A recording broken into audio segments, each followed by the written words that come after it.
La culture russe au centre de cet entretien, et nous allons en parler avec monsieur Sergueï Belaïev. Il est le directeur du Centre culturel russe, en même temps conseiller de l'ambassade de Russie. Monsieur le directeur, bonjour. Bonjour, merci de m'avoir invité. Oui, merci. Nous en sommes également fiers et très honorés. Alors, depuis combien de temps vous dirigez le Centre culturel russe? Il faut dire que je me trouve ici déjà plus que 4 ans. Depuis 4 ans, je suis directeur du Centre culturel russe. Mais l'histoire de ce centre est beaucoup plus lointaine. Le centre existe ici, en République du Congo, depuis presque 50 ans. L'année prochaine, nous allons célébrer l'anniversaire 50 ans d'existence de notre centre. Bien sûr, tout au début, c'était le centre culturel soviétique qui était en République populaire du Congo, mais les temps sont changés. Le centre culturel soviétique est devenu le centre culturel russe et la République populaire du Congo est devenue la République du Congo. Voilà. Mais tout de même, il y a une continuité dans les relations entre les deux pays. Et c'est avec plaisir que je peux annoncer l'année prochaine une très grande festivité consacrée au cinquantenaire de notre centre culturel. Et en termes de collaboration, qu'est-ce que votre pays, la Russie, a déjà fait? Sinon, je voudrais parler de ce centre, a déjà fait pour les artistes congolais, pour ne citer que ce cas. Pour les artistes, il faut voir que nous avons aussi envoyé quelques personnes qui ont fait les écoles de peinture. Il y en a à l'école de Poto qui ont fait leurs études en Union soviétique et en Russie, comme M. Jacques Iloki. C'est envoyé par vous, par l'ambassade, pour aller étudier là-bas? Étant pendant 50 ans une institution publique, nous avons eu cette fonction avec l'ambassade, bien sûr en coopération avec l'ambassade depuis plusieurs années. Et depuis ces dernières années, nous avons la fonction exclusive de prendre les décisions en ce qui concerne les personnes qui vont recevoir des bourses pour faire leurs études. Bien sûr, il y a un nombre considérable de Congolais qui vont tous les ans faire leurs études en Russie pour 5 ans, 6 ans, quand leurs frais sont portés par leur famille, c'est-à-dire ils vont à leurs propres frais. À part les bourses, il y a la possibilité de faire ses études en Russie à ses propres frais. Et comme l'école de Poto, c'est très connu, nous avons réussi à organiser leur participation dans de grandes expositions de peinture en Russie. Et les personnes comme M. Jacques Iloki, comme le président de l'école de Poto, M. Sylvestre Mangouanza, ils ont participé dans ces expositions, ils ont eu des positions clés, ils ont reçu les diplômes de participation. Pour les artistes, c'est très important d'être vus, d'être appréciés, mais par exemple, nous utilisons cette salle aussi pour donner la sortie, l'ouverture pour les artistes congolais, même ici dans le cadre de cette ville. Par exemple, la dynastie des sculpteurs Massengo, les petits-fils de fondateurs de cette dynastie, ils ont eu la possibilité d'exposer dans cette salle. C'était une exposition très populaire parmi les diplomates, parmi les milieux intellectuels et culturels. Nous sommes ouverts pour les artistes congolais, pour la culture congolaise, pas seulement en Russie, mais aussi ici au Congo. Nous pourrons donner un espace pour les concerts des chorales fameuses, nous avons toute une série de concerts. Il y avait des concerts de groupes de tam-tam, il y avait des concerts de la musique symphonique avec l'orchestre des kimbanguistes, avec l'orchestre des salutistes, avec l'orchestre de Josias Ngata, c'est-à-dire nous faisons promouvoir, faire connaître la culture congolaise aussi au Congo, à Brazzaville. Mais on a comme l'impression que c'est juste une catégorie de groupes qui est concernée ici, parce qu'on ne voit pas les grands ensembles jouer contrairement à vos amis de français. Oui, bien sûr, toute institution culturelle a ses limites. Malheureusement, nous avons la salle qui peut inclure une centaine de personnes. C'est plutôt la musique de chambre qui peut nous intéresser. De grands concerts, bien sûr, on a besoin de grandes salles et pour l'année prochaine, nous pourrons utiliser la salle de la préfecture, par exemple, pour les concerts de la musique russe. Il y a eu des pianistes, des flûtistes russes qui sont venus l'année passée. Bien sûr, à notre époque, il y a des limites financières, mais tout de même, nous avons réussi à les inviter. Ils ont donné un concert avec plein de salles ici, mais aussi nous avons été invités par l'Institut français. Ils ont donné le concert pour aussi 200 de personnes dans la salle de concert de l'Institut français. Alors, M. Sergué, est-ce que pour des besoins de langue, les Congolais viennent toujours solliciter les services du Centre culturel russe? Depuis quelques années, il y a une augmentation du nombre des personnes qui sont intéressées par la langue russe. Leur motivation, c'est de faire leurs études en Russie, c'est de recevoir le travail avec la langue russe ici à l'intérieur du pays. Et le nombre des personnes intéressées augmente tous les ans. Tout au début, nous avons jusqu'à 400 jeunes Congolais qui commencent à faire leurs études de la langue russe. Bien sûr, tout le monde ne peut pas travailler jusqu'à la fin de l'année. Il y a des personnes qui abandonnent, d'autant plus que la langue russe est très très compliquée. Mais la langue russe reste très populaire. Il y a des enseignants de la langue russe qui travaillent dans les lycées. Il y a de l'enseignement de la langue russe à l'université, mais aussi notre cours de la langue russe sont très très populaires.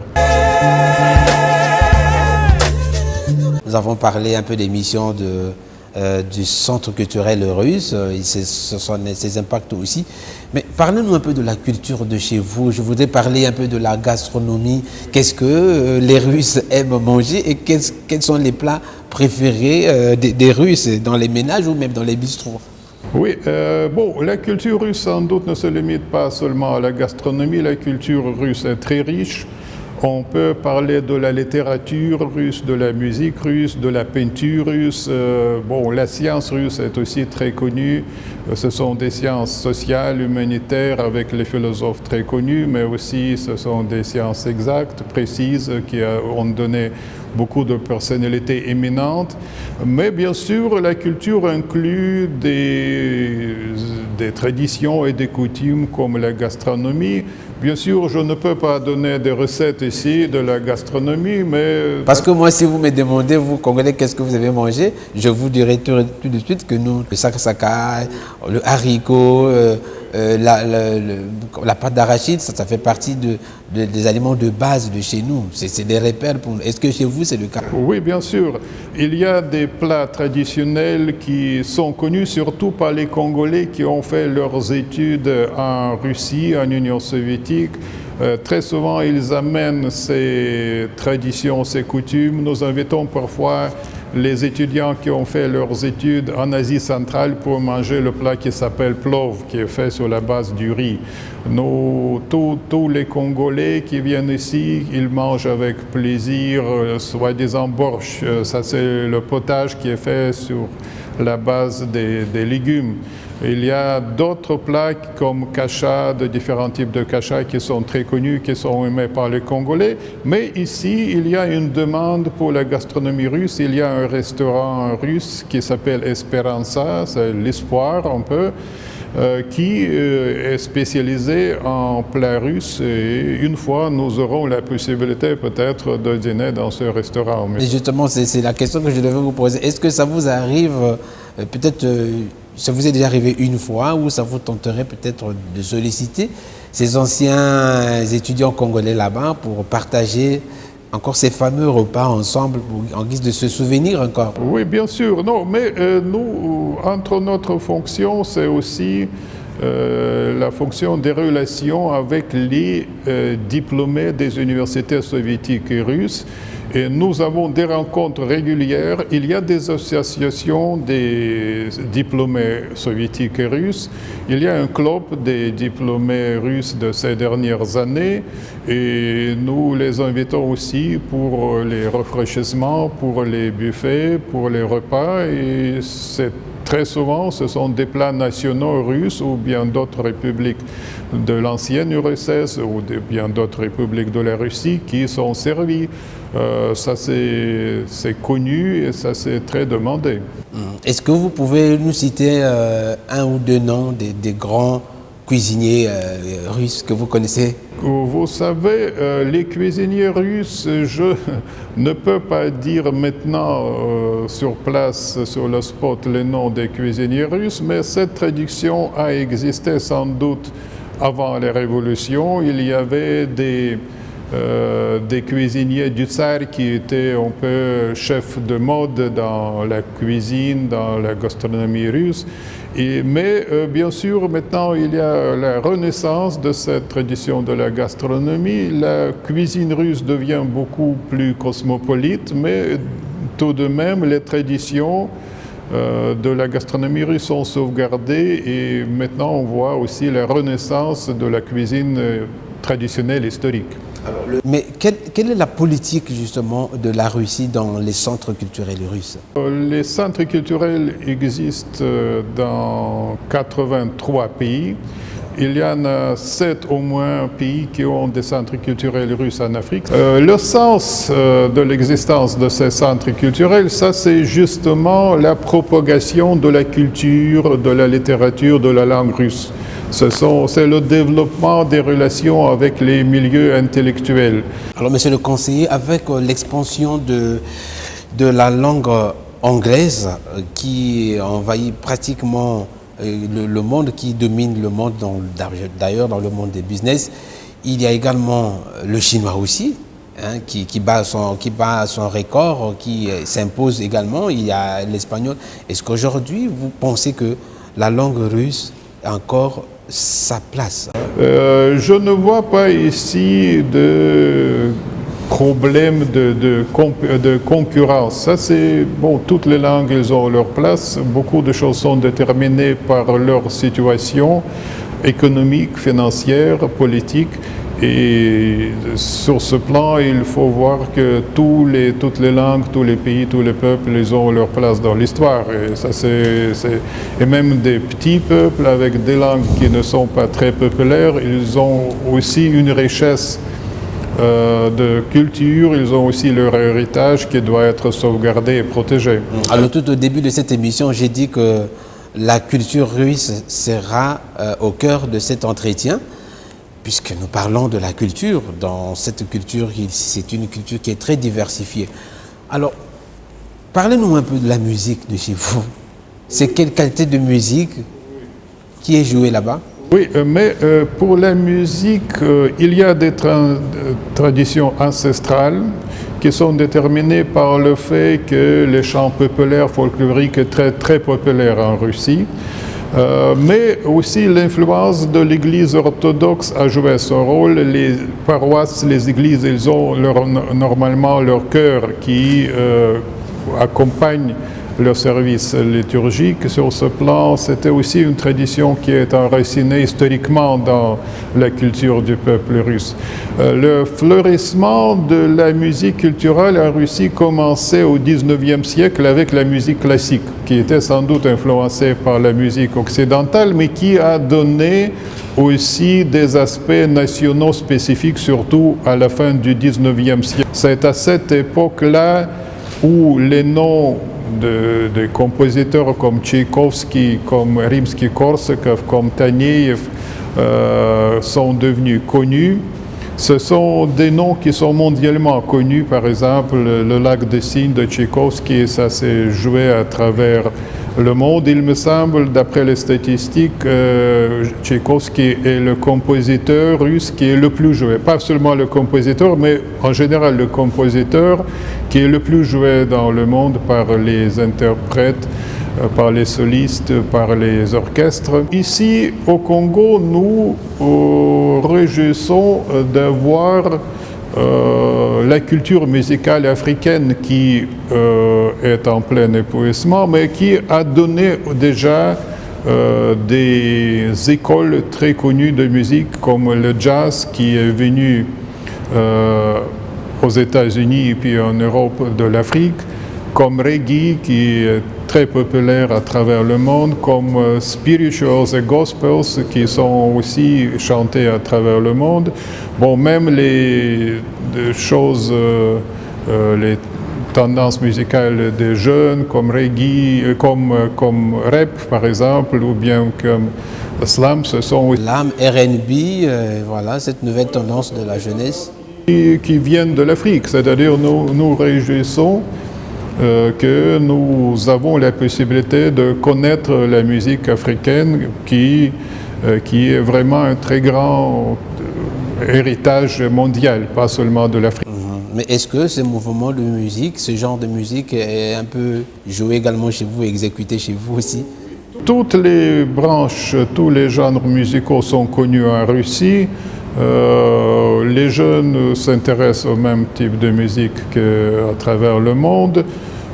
Peut-être quelques genres musicaux ne sont pas connus ou ne sont pas très populaires, mais tout de même, il y a les mêmes tendances à travers tout le monde. Les choses dans ce monde global deviennent très, très vite connues à travers tout le monde. Il y a quelques mois, la Russie était frappée par un grand deuil puisque elle venait de perdre, ou sinon elle avait perdu l'un des grands orchestres les plus connus de symphoniques il y a quelques mois. Alors comment, le nom de l'orchestre, ça m'échappe, comment est-ce que avez-vous vécu ce moment? Parce que cet orchestre était le symbole de la Russie, on dit. La tragédie est arrivée le 25 décembre de l'année passée, quand l'avion montait de l'aéroport à Sochi, c'est la mer Noire, et vraiment une grande partie de cet ensemble a péri dans cette catastrophe terrible. Bien sûr, ça c'était une tragédie pour la Russie, pour les professionnels de la musique, de danse à travers le monde, et nous avons été témoins de que cette tragédie, ce deuil a été partagé par les Congolais. Un des orchestres religieux qui s'appelle Sanctus, qui a exprimé le désir de faire le concert Requiem dans cette salle en mémoire de cette tragédie. Il y avait des moments émouvants sur l'écran, sur la scène. Il y avait vraiment un signal de sympathie que nous avons vu de la part des Congolais, des professionnels de la musique. Bien sûr, nous avons été impressionnés par cette sympathie et nous sommes reconnaissants à l'orchestre Sanctus, à tous les Congolais qui étaient ici dans cette salle pour exprimer leur deuil en ce qui concerne cette tragédie. Alors, monsieur le directeur, comment est-ce que les mariages se célèbrent chez vous? Est-ce que c'est la même chose comme chez nous? Nous avons des pré-mariages, des étapes traditionnelles, le mariage officiel et religieux. C'est la même chose ou bien chez vous c'est différent?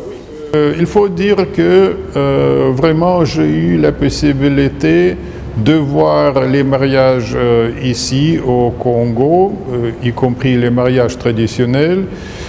Nous sommes témoins des mariages qui se passent aussi à la mairie. Il y a des mariages religieux. Il y en a 3 au moins. Je ne sais pas si dans tous les cas il y en a 3. Mais en Russie, encore la génération de mes grands-parents a eu des traditions ancestrales quand il y avait une sorte de marchandage, comme dans les mariages traditionnels congolais. Quand ici il y a des juges qui viennent, qui gèrent le mariage, qui distribuent les cadeaux ou bien la dot plutôt. Par contre, en Russie, ils n'étaient pas nommés les juges, mais c'était des personnes un peu spécialisées pour arranger les mariages. Donc c'est sous forme de mariage traditionnel, un peu. Ça, c'était encore la génération de mes grands-parents. Mais bien sûr, le XXe siècle a bouleversé beaucoup de choses. Pendant plusieurs années, ce n'était que les mariages enregistrés par l'État qui étaient reconnus, qui étaient célébrés. Ces dernières années, les mariages religieux, qui ont existé aussi en Russie avant la Révolution, sont renés. Il y a les mariages religieux qui sont célébrés dans les églises avec la participation des prêtres orthodoxes. Mais pour autant que je sache, ce ne sont que les mariages enregistrés par l'État qui ont une valeur juridique. Bon, les mariages dans les églises, si ce soit une église orthodoxe ou un mariage parmi les musulmans ou bien parmi les protestants, parmi les catholiques, a seulement une signification morale, symbolique, qui est important, psychologique pour les personnes qui sont mariées, mais pour l'État, ce mariage ne joue pas de rôle juridique. Ah, d'accord. Donc, si je comprends bien, quand on peut parler des similitudes pour le mariage, on peut forcément aller côté religieux. Là où il y a un peu de ressemblance quand même, c'est pratiquement la même chose. Oui, il y en a deux types de mariages maintenant. Les mariages coutumiers, ça n'existe pratiquement pas, mais les mariages religieux et les mariages d'État, ça c'est bien sûr existe comme ici. Alors, monsieur le directeur, monsieur le conseiller en même temps, quand je regarde les films russes, et même quand j'essaie de feinter quelques documents ou livres des Russes, il y a quelque chose quand même qui vous différencie des autres en matière d'accoutrement. Je parle un peu de vestimentaire. Vous aimez souvent porter le chapeau, je ne sais pas si c'est un nom spécifique, vous aimez souvent porter le menton. Alors, comment expliquez-vous cela, que vous soyez toujours différent des autres quand on regarde l'accoutrement en Europe? Tout de suite, on vous identifie, dit ça, c'est un Russe. Oui, c'est une question intéressante. Bon, il y a des discussions à ce sujet. Bien sûr, la vie en Russie pendant des centaines d'années, c'était très dur. Et ce n'est pas seulement à cause du climat, mais aussi à cause de l'histoire de la Russie. La Russie a été envahie par les ennemis tout le temps. Il y avait des années de guerre complète et totale pendant parfois des décennies. Et peut-être ça s'est influencé le code vestimentaire, dress code si on utilise le mot anglais. Ça doit être bien sûr quelque chose qui est très chaud à cause du climat, mais aussi quelque chose de très pratique parce que le luxe, les choses de chic n'étaient pas très populaires. Ça, c'est quelque chose qui n'était pas toujours apprécié par tout le monde. En tout cas, pas par la population ordinaire. Même si la couche supérieure, à travers l'histoire russe, se distinguait par le luxe. Il faut dire que nos amis sapeurs congolais me disent que les meilleurs modes, les meilleurs types de vêtements, c'était dans la cour des tsars. Bon, ce qui est vrai parce que la couche supérieure de la Russie, c'était une couche très très riche à travers l'histoire. C'est pourquoi ces réflexions sont contradictoires. D'un côté, c'est l'aspect pratique de la population ordinaire et le luxe de côté de la couche supérieure. Je pense que maintenant, les traditions sont changées. Il y a des tendances globales aussi qui se passent immédiatement à travers différents pays. Mais maintenant, oui, il y a peut-être la spécificité russe dans le dress code, dans les modes actuels, mais tout de même, bon, les Russes n'ont pas malheureusement maintenant de vêtements nationaux, pratiquement pas. Ce sont des vêtements européens ou internationaux, on peut dire, qui sont connus à travers le monde, mais peut-être, comme dans pas mal de pays, il y a aussi une tendance pour le retour vers les vêtements nationaux. cette tendance n'est pas vraiment très répandue, mais je n'exclus pas que dans les années à venir, cette tendance va revenir aussi en Russie, là où il y a des vêtements chauds, larges, grands, ça c'est avec fourrure, avec des choses qui protègent contre le froid. Je pense que ces tendances sont inévitables en Russie. Alors au Congo, il y a un modèle d'habillement, oui, qu'on appelle la sape ici. Certainement que vous avez eu l'occasion de rencontrer les sapeurs ou peut-être partager des moments avec eux. Comment appréciez-vous ce modèle d'habillement de Congolais qu'on appelle la sape? Je connais très bien cette subculture, on peut dire vestimentaire. Je connais l'histoire, je connais les sapeurs. Il faut dire que nous avons plus d'une fois des défilés de sapeurs dans cette salle. Nous avons participé avec mon épouse au festival de la sape qui a eu lieu il y a un an ici à ONZ. Nous avons fait des photos magnifiques. C'est une tendance qui est typique pour le Congo et les Africains, qui mérite tout le respect de mon point de vue, parce que c'est l'intérêt pour la beauté, pour l'esthétique, pour les aspects d'élégance.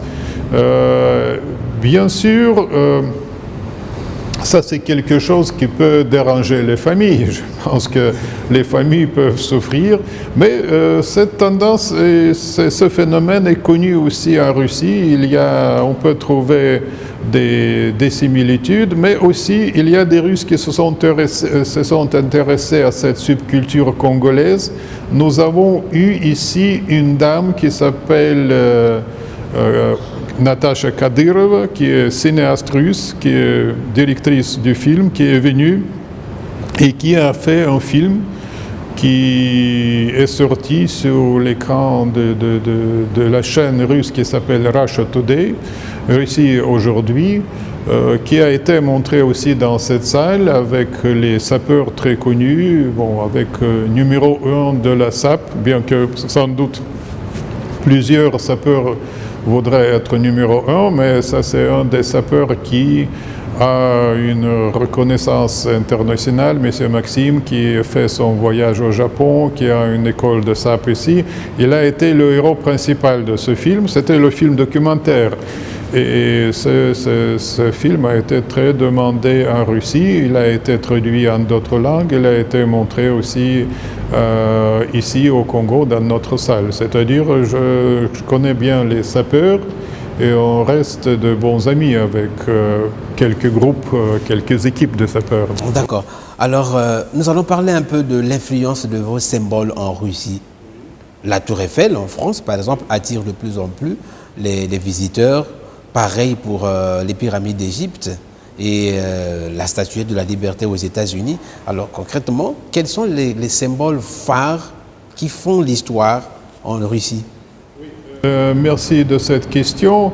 Vous sans doute avez entendu le mot Kremlin. Le Kremlin, c'est le centre de Moscou.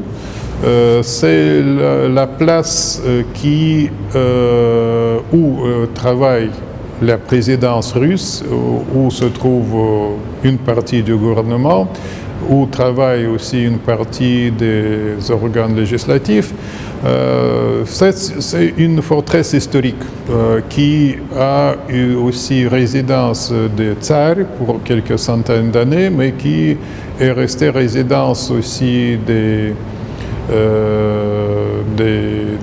personnalités très importantes sous la période soviétique et où le président russe travaille maintenant.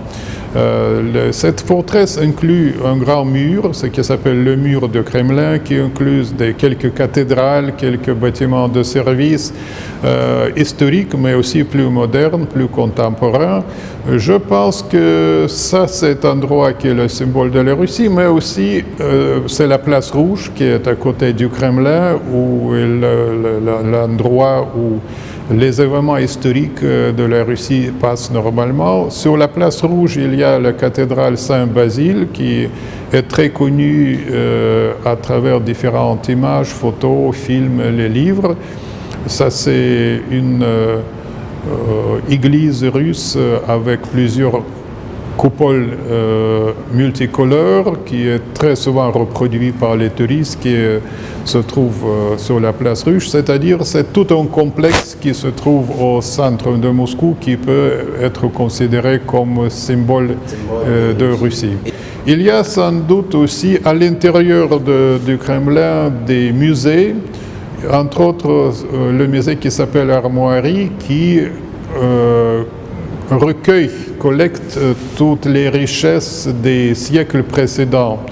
Alors, partant de ce que vous dites, je m'en vais vous poser la question de savoir alors, quelle est la contribution, sinon que la place de la culture dans l'économie russe? Très souvent, l'économie ne voit pas de bénéfice dans l'investissement dans la culture qui n'a pas de rendement. Donc justement, c'est la même politique partout, hein, même en Afrique, c'est la même chose. Mais par contre, la politique à long terme, quand même, voit que la culture, c'est la vie spirituelle, la vie psychologique des gens, ça c'est quelque chose qui fait partie du développement normal de la société. Comment appréciez-vous la culture congolaise dans sa diversité et quels sont vos projets dans le cadre de brassage culturel entre les artistes russes et les artistes congolais? Nous sortons souvent pour voir les concerts de musique, les expositions, toutes sortes d'activités culturelles. Mais bien sûr, nous les voyons et nous invitons aussi les représentants de la vie culturelle congolaise ici, dans notre salle. C'est pourquoi nous sommes, comme il me semble, bien informés au développement culturel. Nous réjouissons quand nous voyons de nouveaux ateliers artistiques, de nouvelles galeries, de nouveaux musées, de nouveaux groupes musicaux, de nouvelles chorales. Notre centre culturel est aussi un centre régional. Nous sommes responsables aussi pour Congo-Kinshasa, pour Gabon, pour Cameroun et Nigeria. Mais nous connaissons mieux et nous voyons mieux sans doute la vie culturelle ici au Congo-Brazzaville. Nous sommes enthousiasmés, nous sommes très contents avec la vie culturelle ici. Et nous essayons de faire notre contribution, comme j'ai dit, dans ce développement, en invitant les artistes congolais, mais aussi en invitant les artistes russes ou faisant des expositions. Alexandre Yakovlev était le peintre officiel de cette expédition. Tout au long de son voyage, il a fait plusieurs dessins, croquis, peintures. Et il a fait son exposition à Stanleyville à l'époque, et puis à Paris, après avoir fait le parcours à travers l'Afrique, il y a eu plusieurs expositions. Il est devenu très connu.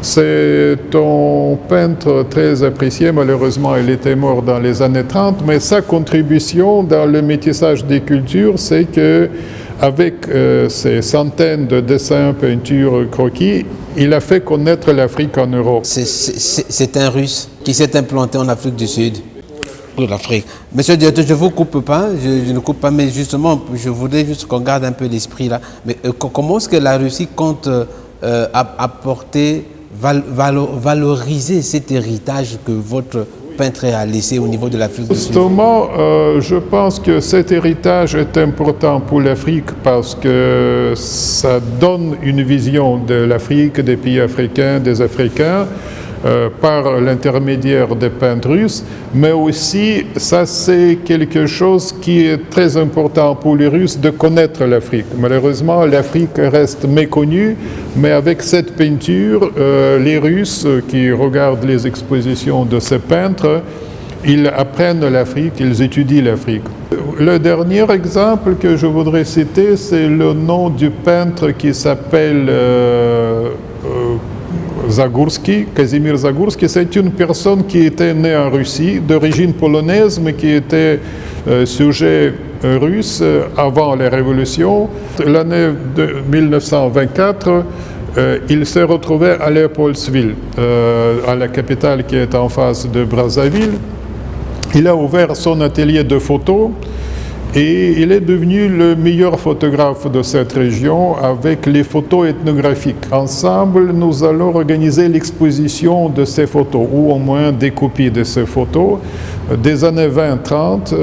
Il a publié ces photos, il y a eu des cartes postales, il y a eu des albums, il y a des images qu'on peut utiliser pour réouvrir plutôt cette époque. Les albums sont nommés très souvent l'Afrique perdue, c'est-à-dire c'est la culture qui est un peu égarée, mais qui peut être portée, et je sais qu'il y a une très grande demande sur ces albums, sur ces images, et nous aurons le plaisir d'organiser cette exposition dans les mois à venir. En tout cas, le centre est ouvert à tous les artistes sans aucune distinction ni exception. Merci beaucoup, monsieur le directeur. À moins que vous ayez quelque chose à ajouter? Je voudrais vous remercier également, monsieur Armand, de votre intérêt. Nous sommes contents de travailler avec votre chaîne. Nous apprécions beaucoup votre canal de télévision qui est un des plus populaires au Congo. Que nous aurons encore l'occasion ou des occasions de collaborer, de travailler ensemble pour parler de la culture. Nous serons ravis de travailler avec vous.